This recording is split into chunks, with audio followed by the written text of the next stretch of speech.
Alright, we should be live. We're back. Working on Ygra, Eater of All. Here it is in case you haven't seen our elemental cat monstrosity. Turns everything into food.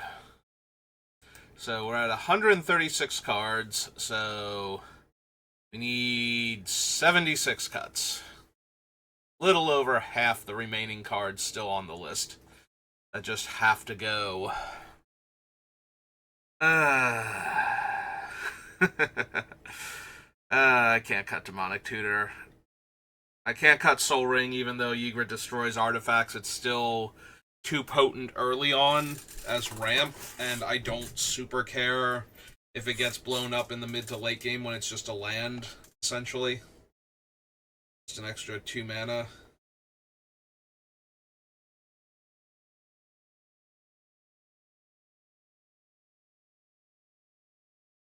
Grim Feast works with the deck. It does a thing that we care about. We are trying to do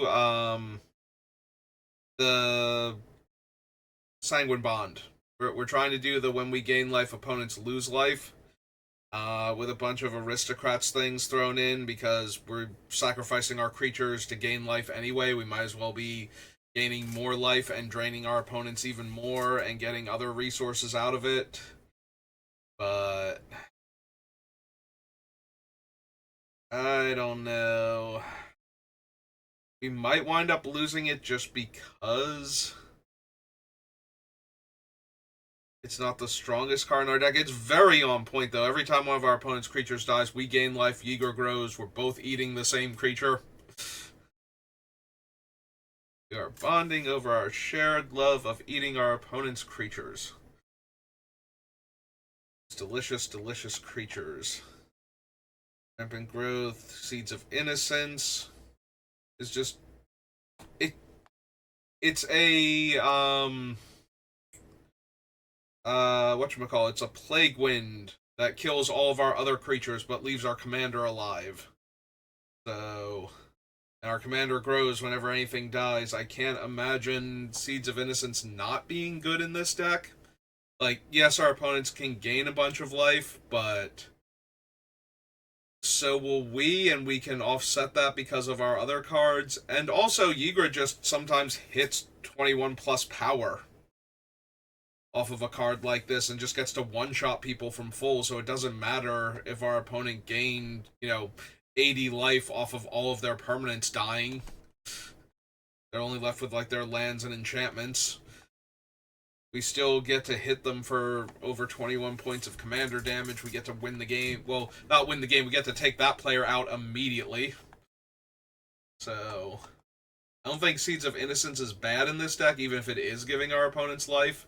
And if we happen to have... maybe Tainted Remedy has to go. We can't afford to care if our opponents are also gaining life sometimes. We've gotten rid of all of the... there are, 2 creatures that function like Tainted Remedy, I believe. It was the one from Warhammer, and I think there's one other one that turns life gain into life loss, and we had to get rid of them and False Cure because they're just not impactful enough. False Cure kind of needs us to cast Seeds of Innocence and then False Cure for the win, and I don't think that's where we want to be.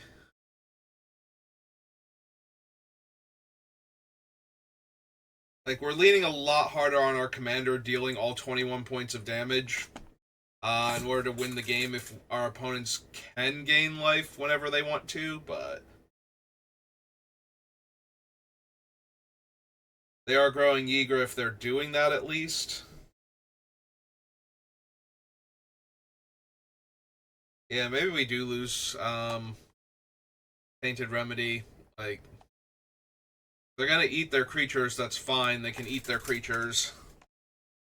Just kill them regardless of how much life they gain. The thing is, if we're doing that...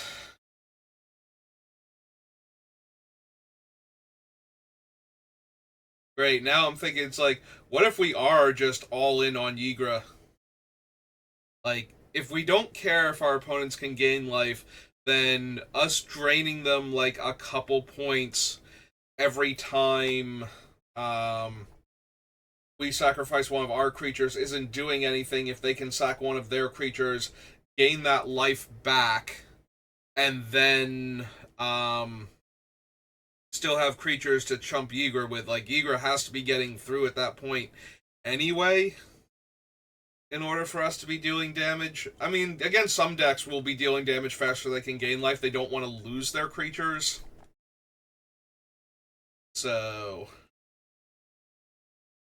it's a lot easier to keep them on the back foot. They're not just going to eat their own creatures to gain life. But other decks just churn out creatures, like creature tokens, all over the place, and we can't really win if we can't force Ygra through. Like, all of our, like, hey, I lost, like, a creature, you lose 3, I gain 3. It's like, okay, I lose a creature, I gain 3. And not all of them trigger off of opponents losing creatures. Like, some of them... Which ones trigger off of which things? I need to know which ones trigger off of my creatures, because if them losing their creatures still triggers all of our stuff that we have, then we're fine, because then they can only gain 3 life, but they're losing a bunch of the life that they're gaining, so it's no longer like a good deal for them to sack their creature to gain 3 life. It's actually doing more to tie their mana up than anything else. So, where did we start? Where was the first Aristocrats creature that made the list? Is it Blood Artist all the way down in...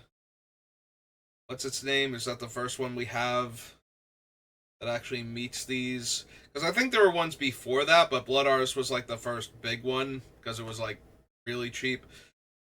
A creature dies. Alright. Yeah, as long as it's whenever a creature dies, we're good. Whenever my creature dies, each opponent loses a life and I gain a life. So Zulaport Cutthroat's not helping as much. Sworn Vampire, Pitiless Plunderer, Ravenous Chupacabra. It also helps that with multiple opponents, as long as it's anybody's creature dying, then one player eating their creature gains them 3 life, but also deals a damage to them and each other opponent. So they might gain 3 life if we have 2 opponents, though. Each player is losing 1 life. So it's technically, in a very roundabout way, like they're only gaining 1 life at that point. If we do have 3 opponents, then each of them losing a life is going to balance out eventually. Like, some of them are going to have to eat their creatures because they're getting lower, and that will drain the other players, putting them in a position where they might need to eat their creatures. So far, Zulaport Cutthroat is not helping as much. Bastion is also my creature. If too many of them... So, Meathook Massacre is... I believe it's I gain life. Here we go. Get up. Make sure I have the right. Each creature gets -X. So, whenever a creature I control dies, each opponent loses 1 life. Whenever a creature an opponent controls dies, I gain the life. So, my creatures dying are what triggers the life loss. So, that's not... Yeah, a lot of these are triggering the life loss for opponents' creatures dying. Or for my creatures dying, rather, not opponents' creatures dying, which is kind of not great, because the Blood Artist doesn't hit everybody. So, the ones that are hitting everybody are triggering off of my creatures, and the ones that are not hitting everybody are triggering off of our, like, anybody's creature dying, so that's kind of... Oh wait, Bastion does hit each opponent at least. Is that accurate? Did I mess that up? Because the... Or no, what's his name? Hang on. Bastion... Oop. Ygra instead. Hang on, I'm confusing myself now. Bastion of Remembrance. And just create the 1/1. Whenever a creature you control dies, each opponent... Okay, it is each opponent, so... Back up to Zulaport real quick.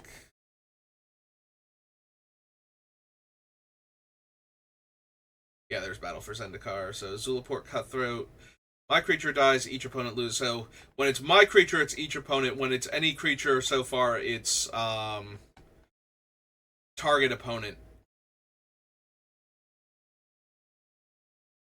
Kind of need it to be whenever a creature dies, each opponent loses a life, and we're not quite getting there on any of those cards. So I wonder if none of them are good enough then, at that point. Because we're giving our opponents enough ways to gain life that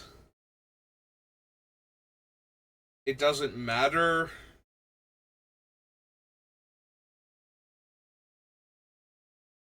that we're draining them a little bit. Like, we need all of them at the same time, or like all of the other effects going, in order for us to offset the amount of life they gain every time they eat one of their creatures. So now, granted, the rest of the deck is really good at keeping the board clear, but maybe because of that. Alright, so I was thinking we wanted to focus on life gain. Do we want to... Because a lot of the life gain cards are being supplemented by the Aristocrats cards, triggering and gaining me life whenever things happen.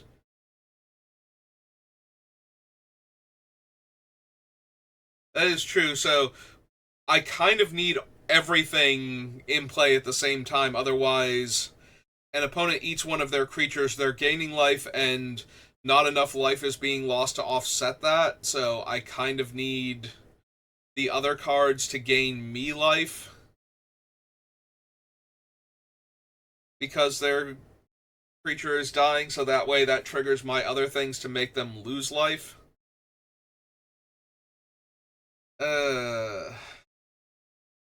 It's gone from, like, all of these cards are kind of facing the same direction and going in the same, like, heading in the same path and everything, to some of these are not really getting there. They're kind of like wandering off, and they're walking parallel to, or at a divergent angle from. So they're heading in the same general direction, but they're not getting there the same way, and maybe the lack of synergy at that point is enough that I don't run all of them, which would then free up a bunch of deck space.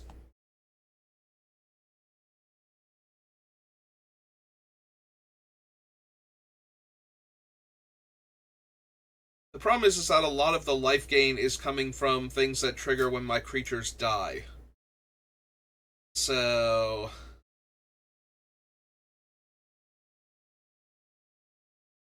But I need to be gaining life faster than my opponents can gain life, so that way they're losing life faster than they're gaining it.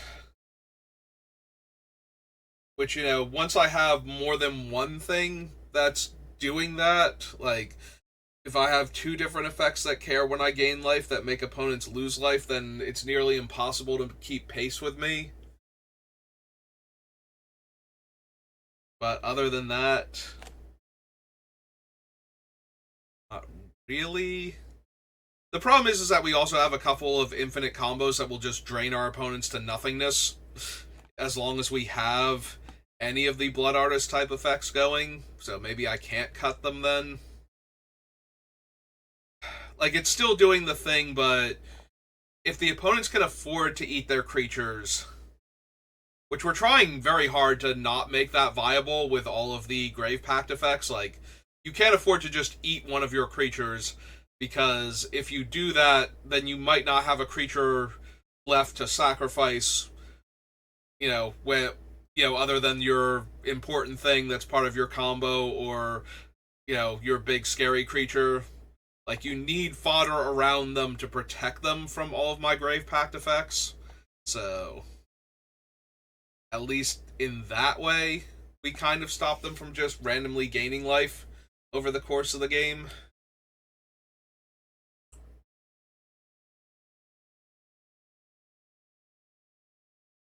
Yeah, I guess we can't cut, like, the whole subgroup of cards then, because otherwise Otherwise, we're just losing a huge chunk of the deck.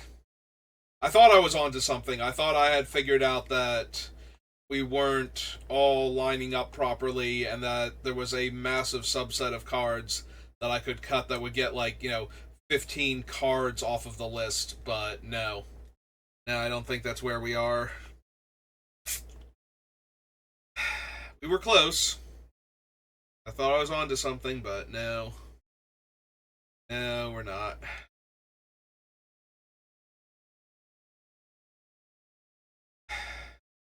Keep looking at black market and I keep thinking it's like, yeah, that'll be super helpful in like the mid to late game if I need to actually eat 3 creatures in a turn to have a whole bunch of counters on this thing. But that's the only time when this is helpful. So it is good in the deck. I need to cut things though, so it's good in the deck, but I don't know that it's good enough. Is the issue. Like, there are a lot of things that are very good in this deck that are either exactly what it's trying to do or tangential to that, but still helping it. Like I said, it's a question of, is everybody going in the same direction on the same path, or are we going in the same general direction? Are we taking different paths trying to get to the same place? Because the more I can consolidate down to like one focused way to win, the better I'm going to feel about the deck and the easier it's going to be to cut things from it.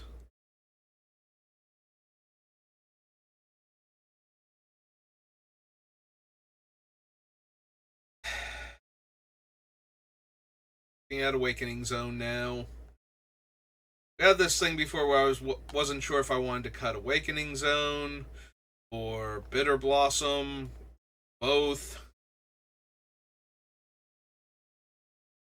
Both of them can potentially go.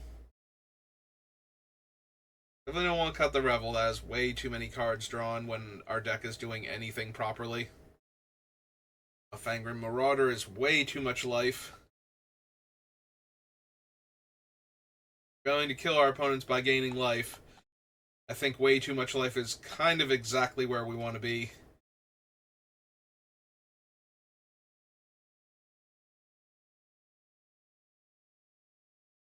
I don't know, maybe Sidisi's not good enough anymore. We cut Dawn of the Dead, so that does cut into Sidisi a little bit. Like, being able to constantly recur Sidisi and Demonic Tutor over and over again would be really cool. As it stands, Sidisi is a 5 mana 4/6 Death Touch that sacrifices one of my other creatures to tutor. So, or I'm sacrificing itself, in which case it's a 5 mana Demonic Tutor. And I really don't want that. Like, I'm not running Diabolic Tutor, so I'm not running Sidisi on that merit. So she either has to be repeatable, or it has to be that I'm getting this giant, useful body out of her, and I don't think we're quite there. I don't think her body is quite big and useful enough in this scenario.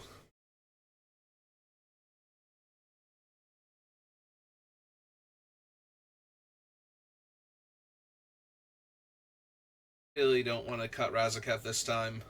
There have been plenty of times where it's like, okay, I think we've got the Razaketh deck, but anything even close to Aristocrats is kind of where Razaketh shines, because you have a ton of fodder to get rid of, and a ton of cards that if you had them all in play at the same time, you would just create a perpetual motion machine that wins you the game. So, you kind of want that 1-2 punch.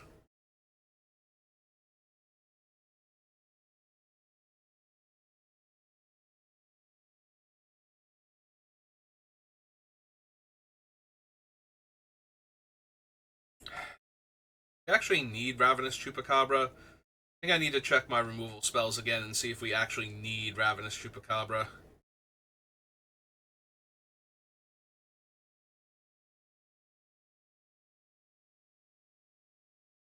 I like Bastion because it's not a creature, and therefore does not get killed by our Wraths. Which is another reason why I kind of really want to see if we can get Chthonian Nightmare in here, so that I can sacrifice less important creatures to rebuy the more important creatures. before they get exiled from our graveyard. Like, we have a couple of ways to get them back, but Nightmare is just so efficient, and sacrificing creatures is kind of a thing we're okay with doing anyway, so. But I also want to get rid of enough cards that I can actually start adding stuff in.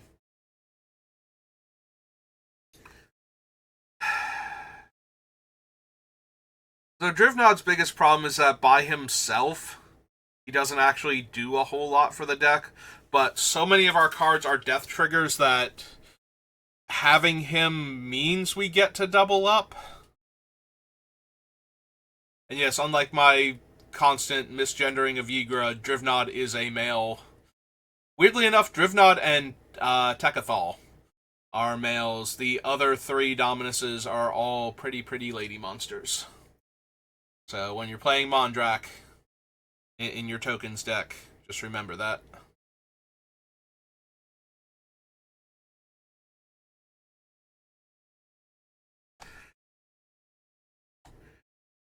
I do think we keep Drivnod. I can see cutting him only because I need cuts and he makes things better. He's not the thing itself, though. So if we can't afford to cut a bunch of the things that he makes better in order to have room to keep cards like him. We need the things first, and then we need a critical mass of them to make a card like him worthwhile. So towards the end, we might have to cut him. We're still making more than enough tokens for Mirkwood Bats. Is Mirkwood each opponent, or is Mirkwood target opponent? Because it is kind of in the same batch, and I've only ever used Mirkwood Bats. Each opponent loses a life. Do I still gain a life? Is Mirkwood Bats that good? No, it's just that they lose life. But it is enters or dies for the token. So our tokens coming in will make them each lose life also. But it is only life loss, it's not life gain all. Yeah, maybe the Mirkwood Bats have to go. Right. They're still losing life for stuff coming in, but if I'm not gaining life, then it's not draining the opponents for more damage. Again, this is going in the same direction, but not on the path we're trying to take. So I think Mirkwood Bats has to go, despite the number of tokens we have in the deck. And we do have a lot of tokens, but anything that the Mirkwood Bats would go infinite with, all of our other stuff does too, so it's not like we're losing a lot to have the bat. It's not like we make infinite tokens without sacrificing things. So eventually we would kill our opponents with any of our other things going too. The only nice thing about the bats is it cares about the non-creature tokens coming in, which our stuff really cares more that it's a creature that is also a food at this point, or at least that it is a food.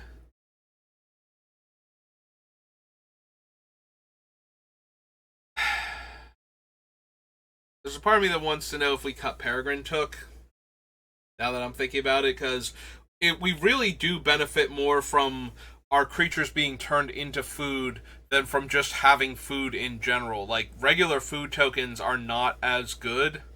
The only benefits they have are being able to sacrifice them to something like Took, where we just get to draw the cards, or because they are food, Ygra counts them when they die. So if we eat the regular non-creature foods, but most of our things would much rather have creatures and then have those creatures get turned into food than have food itself. So Peregrine is sacrificing 3 of my things to draw a card, but I don't think... Like, we have other card draw, and it's more efficient, and we have... It's nice that every time I make a token, he's throwing in a food.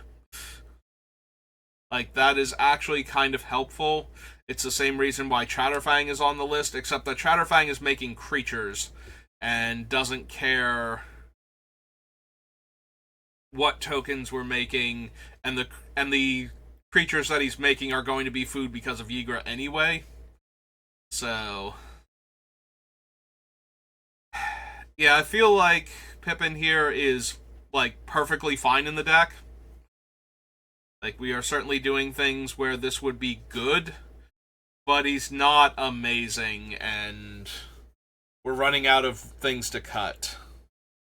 Which kind of brings me to Night of Sweet's Revenge, which I think I'm cutting for the same reason as Black Market. Like, mana's helpful, and there are going to be times when mana's going to be a little bit tight, and we might not be able to win because of it, but I don't think getting rid of some of the other cards in our deck to make room for Night of Sweet's Revenge is how we're going to win a ton of games that we weren't going to otherwise. So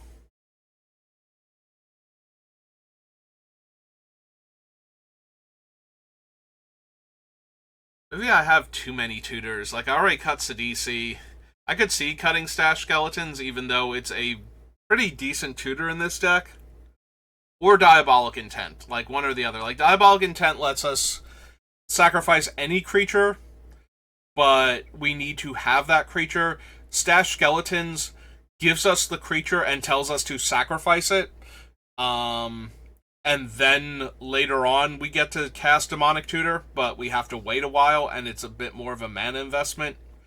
So yeah, maybe we ditch Stash Skeletons then. Again, it's another card, like, everything on this list I think is really good for the deck and is stuff that is fun to play with.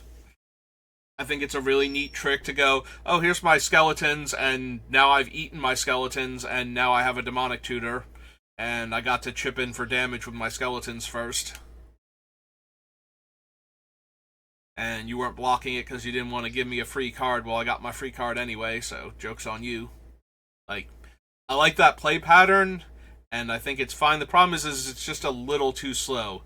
You can't activate it. It's not like the skeletons die, and all of a sudden you can pay 2 and Demonic Tutor. Is the problem. You have to wait a full turn cycle because it triggers at the end of your turn to solve the case, and you can't activate the Demonic Tutor until... You have to activate at sorcery speed. So you can't activate it until your next main phase, which might be forever away. And if letting you Demonic Tutor is actually that bad, somebody can probably stop you. They just have to realize they need to.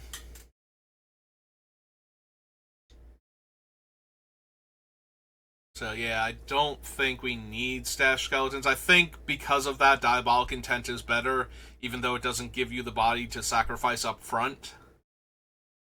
I think the fact that when you cast it, you actually get the card immediately makes it worthwhile, especially since we have enough fodder. Like, we have a ton of not only creatures to get rid of, but like token creatures, but also we have like 4 recursive creatures on the list too that just come back. Yeah, I think we lose Tainted Remedy.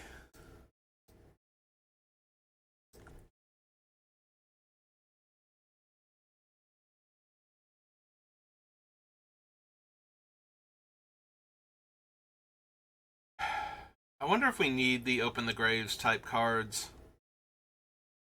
It's really nice to get multiple replacement creatures every time we lose one of our creatures. But we've already gotten rid of several of the cards that do that, just because they are creatures and would die along with the creatures that they've made down the line.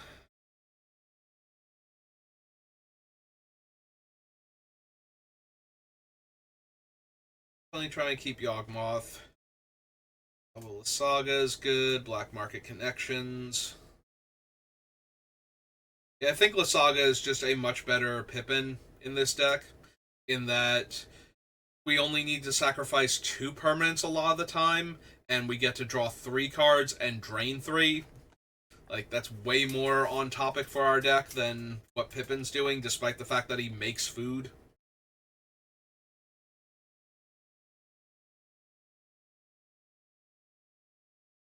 Could see losing Thieving Amalgam.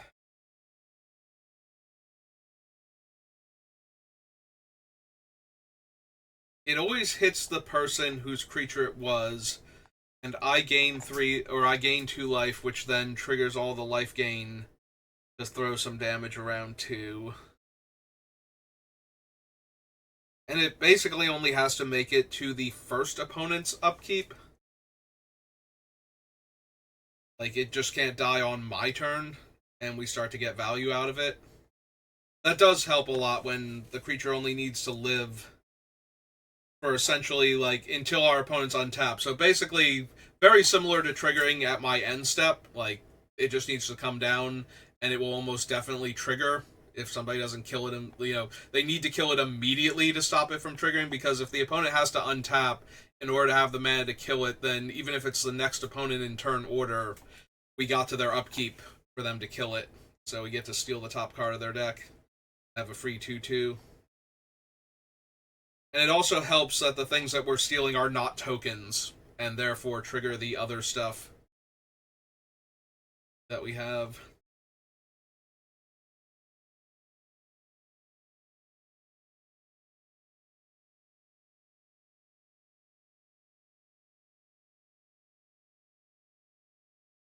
Yeah, I wonder if we can cut the Brewmaster then too.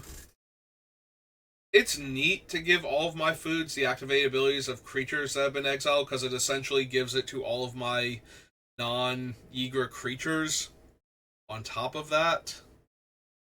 So if I exile anything with a good activated ability, all of my cards basically have it.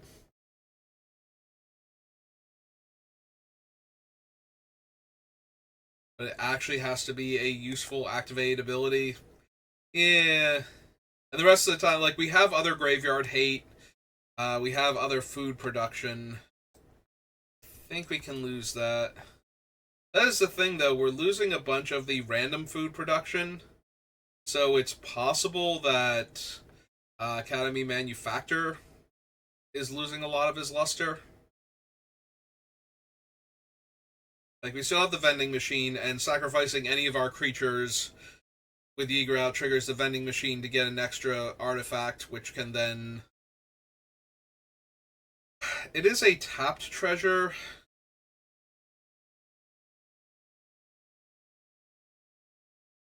But it also makes food if I want it to.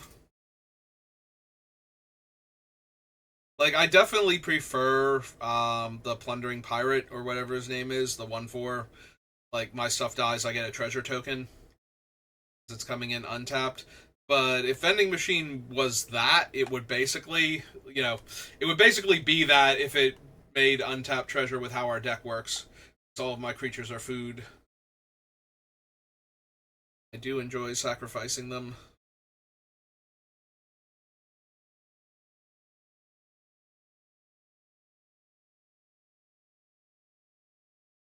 I think Blightmound is the best of the my non-token creature dies, so I get a token creature, just because the thing also gains me life. So if I had to choose between like this and Blightmound and any of the other remaining cards with the same effect, I think Blightmound wins if I only have room for like one of them.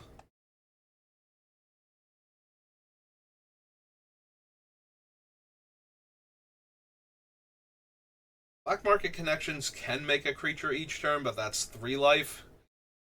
It still doesn't fly. I'm trying to think if I can get rid of Bitter Blossom and or not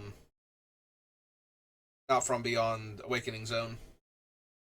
So how many cards do I have on the list? If I copy Black Market, I had 8 before Black Market, so brings us down to 128. We are making progress, but it still might only be like 10 cards per stream at this rate.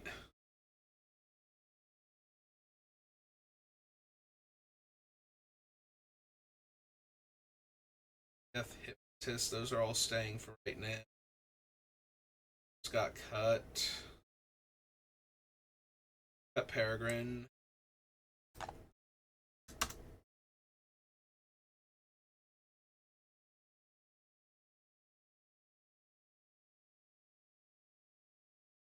These are all of my card advantage cards. Ygra, we have Revel, Razaketh, War General, Trail of Crumbs, Greta. Maybe Greta's too low impact. I do like being able to sacrifice a food to draw a card. That will trigger basically all of my stuff. Again, our creatures are all foods. It's just foods. So, possible we cut her. I don't want to cut too many of the card draw cards, though, because we're already a little light in that regard. Like, Razaketh's 8. We're not getting him down anytime soon. I need stuff that comes down earlier in the game and lets me draw cards in order to try and get, if I'm a little land light, I want to make sure I hit my land drops. If I need some action, I need to be able to find the cards that will actually give me a board state to work with. And I'm kind of worried that we don't have enough card draw.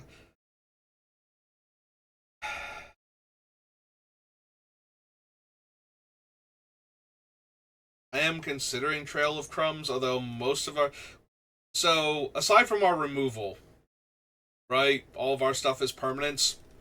Like, we don't have a whole lot of instants and sorceries that we're casting that aren't removal that are doing things for us. To try and get to a game-winning state. Like, we didn't bother with False Cure. There's no card that says until end of turn, wherever my creature dies, opponents lose life and we gain life. There's none of those, so Trail of Crumbs is almost definitely, like, if it's hitting stuff, it's either giving us land or finding us, like, combo pieces to try and keep stacking until the sum total of them overwhelm the opponents and actually kill them.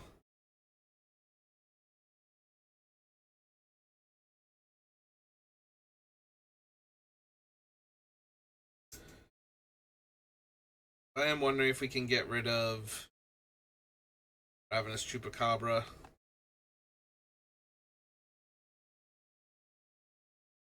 We have plenty of other things that kill creatures, not at sorcery speed, and we're not doing anything with him right now. We're not blinking him.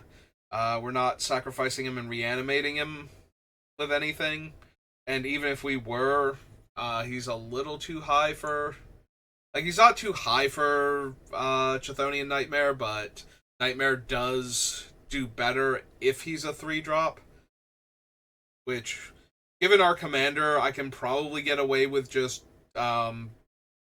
ditching the 4-drop naturalized creature that can kill a few more permanents, and just running... Actually, we do have Manglehorn on the list, so maybe I don't even need to grab the... I still blanking on the 2/1 naturalized elf from M15. Like, Reclamation Sage. Finally found it.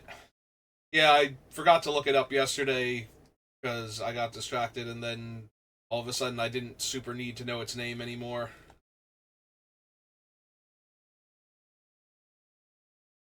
Yeah, but maybe with Manglehorn we don't need Reclamation Sage.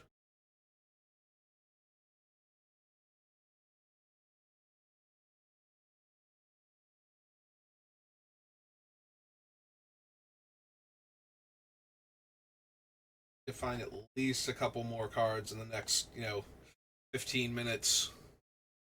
I need to get at least 10 cards off of the list each time until we're there.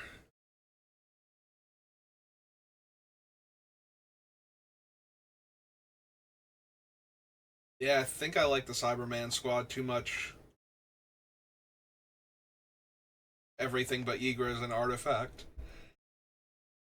Like, they don't even have to be particularly good creatures at that point, just the fact that we have all of them.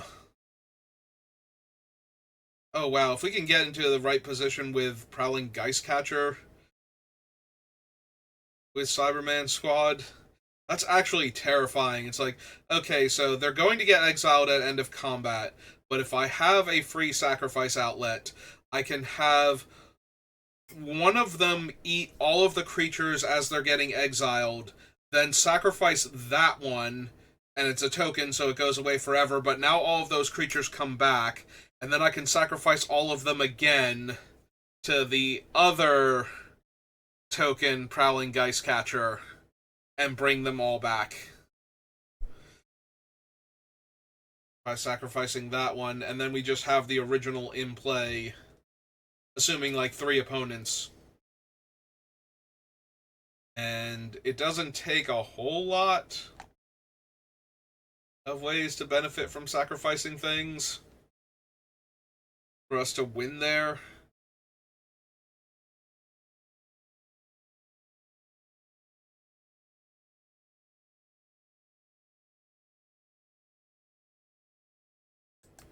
Let's fix Guillaume's grammar here.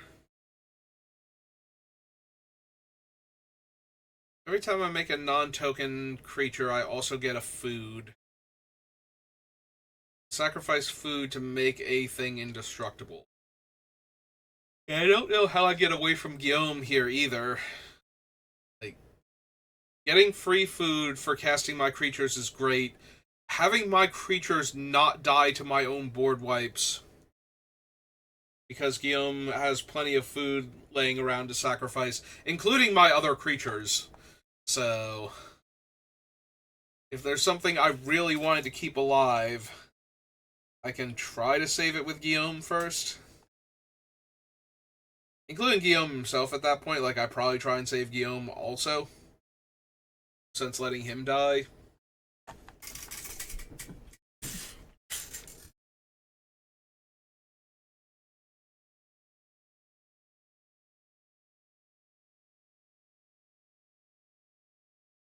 Wondering if we have to lose the Springheart Nantuko and the Bramble Sovereign. Like, having token copies of the creatures that care when like a creature dies, we get to drain the opponent, whether or not it's only ours or our opponent's, still like doesn't super matter if we're making multiple copies of them. Eventually they will get us to the point where we need to be at, where it's killing our opponents, even if they're gaining life.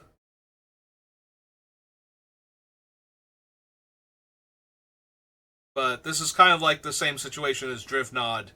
We need to have a critical mass of the other cards so that these ones copying them have enough different things to copy that they're never bad cards.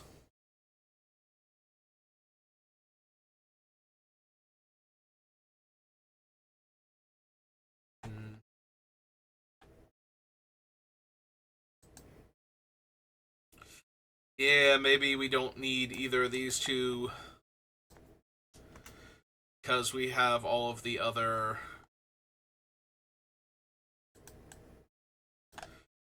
like, the actual things we want to copy with them. We have enough different versions of those things. And we have a bunch of legendary creatures, too, that we can't necessarily copy. Oh, did I accidentally just delete him without knocking him off the list? Because we did get rid of Bramble Sovereign, too. Alright, real quick. Let's go down to 126. This off. Alright, can I get 6 more cuts in like 10 minutes? If we can get it down to 120, where literally only half the cards left on the list need to go, then maybe I can get there.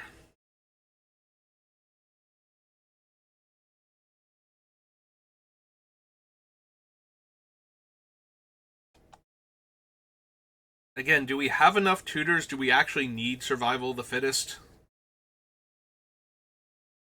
Like, we have to draw 2 medium creatures in order for Survival of the Fittest to be better than any of our tutors right now. Because the first time we draw the tutor, we get to go get the thing that we want. The first time we draw Survival, it doesn't do anything unless we get rid of a creature, so we kind of need to get rid of 2 creatures and get 2 upgraded creatures. Like, at first, survival is a bad diabolic intent, and then after that, it's upgrading each bad creature we draw into a good creature. Maybe this deck doesn't need survival then. Not that we don't have a lot of creatures that are good in the early game and terrible in the late game. Like, I'm looking at the Wood Elves directly below survival at that point. But all of our creatures are still fodder for all of our other cards. Yes, there are going to be times where we don't have the proper setup, so that doesn't matter. We're just drawing essentially dead cards when we hit one of our land-fetching creatures, but if we're in that rough a shape, we're probably losing that game really badly anyway.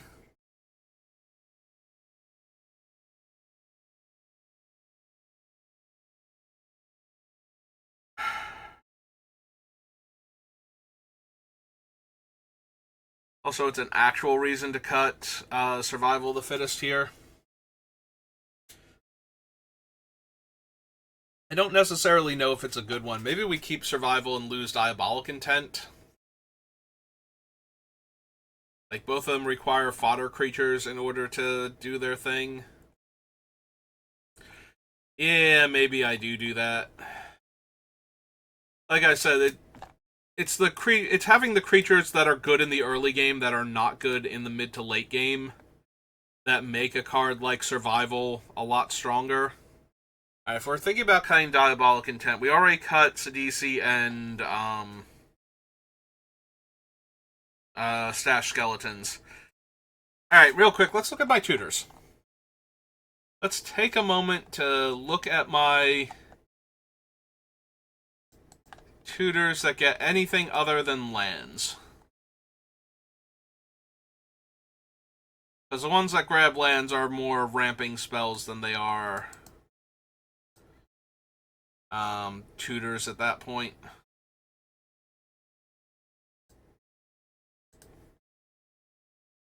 Pattern of Rebirth is a one-shot and it puts into play, but it is here to get me a specific creature out of my deck. So, I think I give that a little bit of leeway in defining tutor. It is searching my deck for a specific card and letting me use that card. So, the fact that it is also giving me a huge mana discount on my creature that I'm tutoring for by putting it directly into play doesn't change the fact that it's letting me search my deck for a creature and get it directly into play.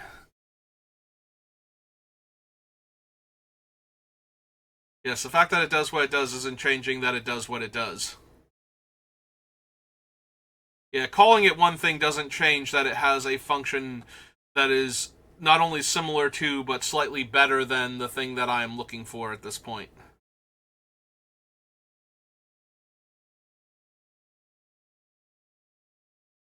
Like, all of the things that search my deck for lands and put them into play are tutoring for lands, but then putting them into play instead of into my hand.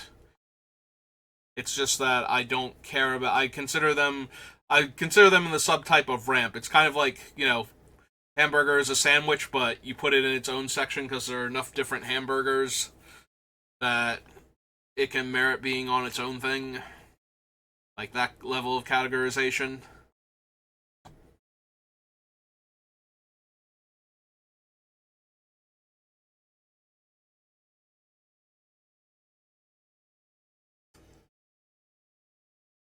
Okay, any other tutors? I didn't miss anybody, right? While I'm rambling here.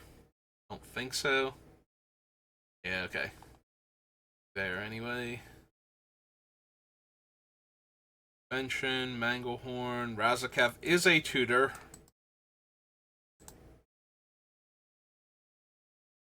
A very expensive one, but once he gets going. Citadel doesn't tutor. We don't have a sideboard, so Karn's not functioning as a tutor in that regard. Has the ability to get a card I didn't have in my hand and add it to my hand.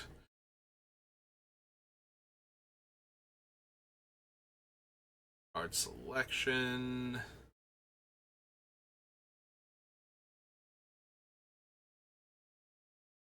Massacre, Safekeeping, Sholdred, Terrasunder, Drivnod, Nisa, Fire, Confectioner, and none of these are tutoring for anything. Marivault is really potent card selection, but it's still not a tutor. Gathering, Ygra, Tenacity, Three Wishes. Those, Open the Graves, Talons, Veto, Yawgmoth. No, no, no. Also no. Still no. Nope. Not do any of the commander cards tutor for me. No. Deathclaw, Atomize, Vending Machine, no. Witch, no. That's it. So our tutors are 1, 2, 3, 4, 5, 6. Razaketh is rough as a tutor because he's an 8-drop.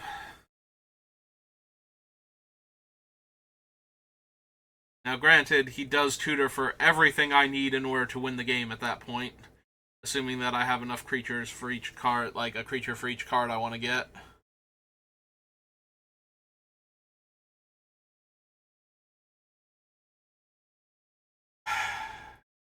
It's either Diabolic Intent or nothing. We already cut the 2 other tutors that I think were the weakest in the deck.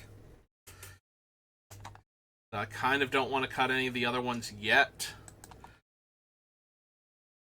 Like, there have to be worse cards for me to cut first, instead of the cards that will find me my best cards when I need them.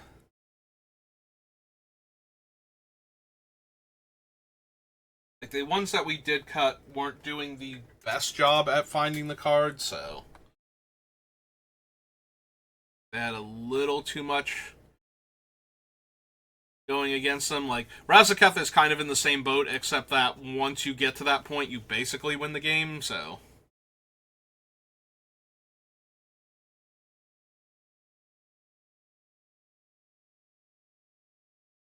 he's a very inefficient tutor, but once you have him in a deck like this, you can basically just grab all of the cards that you needed to win the game. So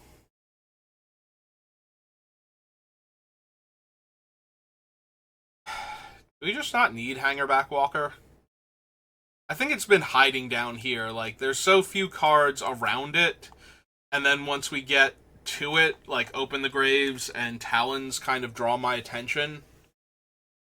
Like, it's a creature that dies into a bunch of other creatures, but we don't have... We got rid of 2 of our, like, huge late game, I have a ton of mana cards, so Hangerback's way less likely to get cast for a high enough X and then sacrifice it, and then it's a bunch of bodies, and then we get to sacrifice each of the bodies, and all of those things add up.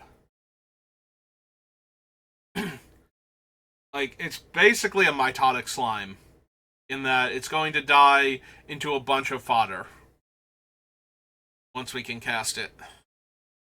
The main differences are that we actually get to keep growing it over time. Like, it changes the amount of bodies it can give us, and we get all of the bodies at once instead of 2 that then die into 2 littler ones each.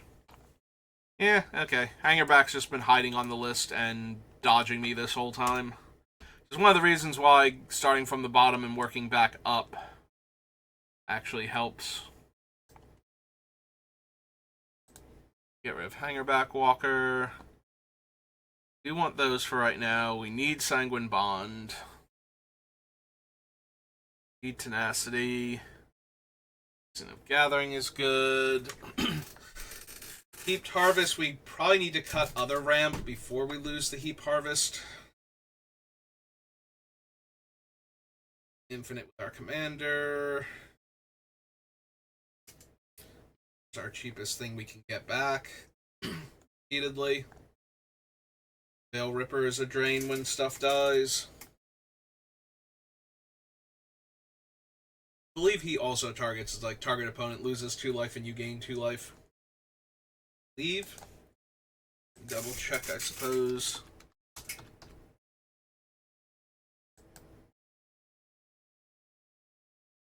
Yeah, it's any creature but its target opponent.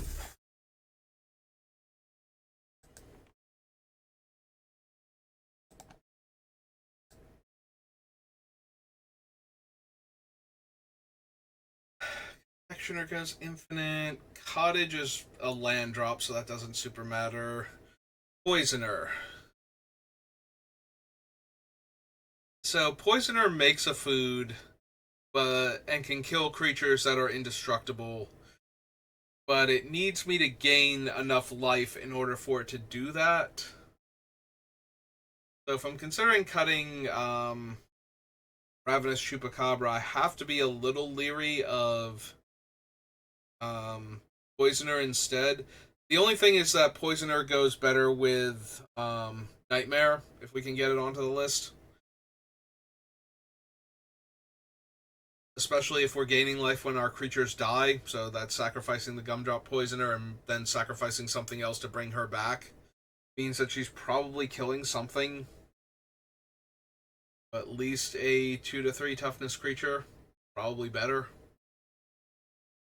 We have enough other things that are gaining me life for doing it. All of that being said, the Chupacabra just doesn't care and just murders a thing, so. So really the only things Gumdrop Poisoner has going for her are the ability to make a food cheaply early on, and being able to kill indestructible creatures. Past those two facts, Chupacabra is just better. It is one more mana.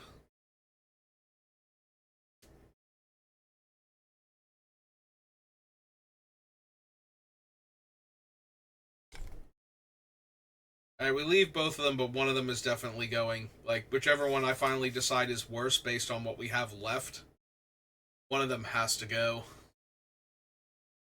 I think we have room for both.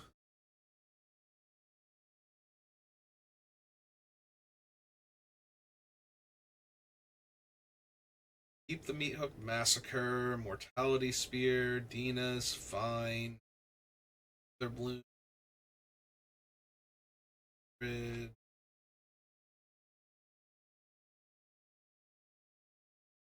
Awakens in the land slot.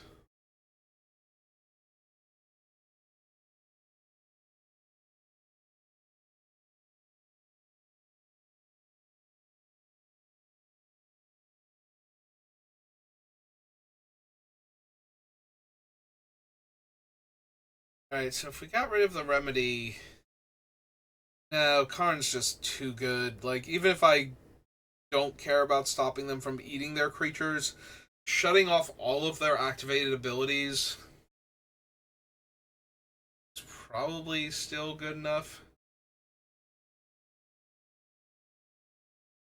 I mean, there might be times where there'll be times where Karn. I lost my train of thought there. The little thought bubble literally just popped, and I have no idea where I was going with that now. These guys shut off their creature abilities and their mana rocks, and that's probably still too good, yeah. Can't really see cutting Karn here. The fact that I'm giving them, like, making all their creatures artifacts just means that they have less activated abilities to work with, so none of their sacrifice a creature do a things work if they're on their creatures or their, artifacts like Ashnod's Altar and whatnot, so.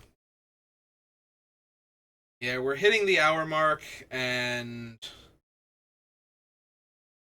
getting that eye strain thing that makes it hard to focus, and then my mind starts drifting, and I'm not gonna make progress. So I think I have to call it there. So we're finishing at what, 125. Well, at this pace, we should only need like 6 more streams. Oh my god. Yeah, Ygra is turning out to be a really tough build. There's too much overlap in the things that it wants. And so even though I picked a specific subgenre of the deck that we could make, it still feels like it wants the other cards.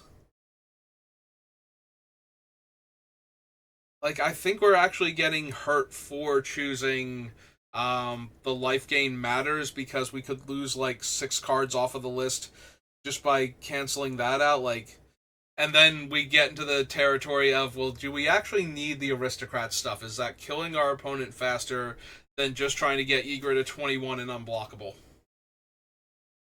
Because Ygra is very good about getting to 21 and unblockable. We'll have to keep. I'll have to keep thinking about it and see if I can make better decisions as we go forward. Or, if I'm going to stick with my guns, we're going to have to cut a bunch of stuff that I don't want to.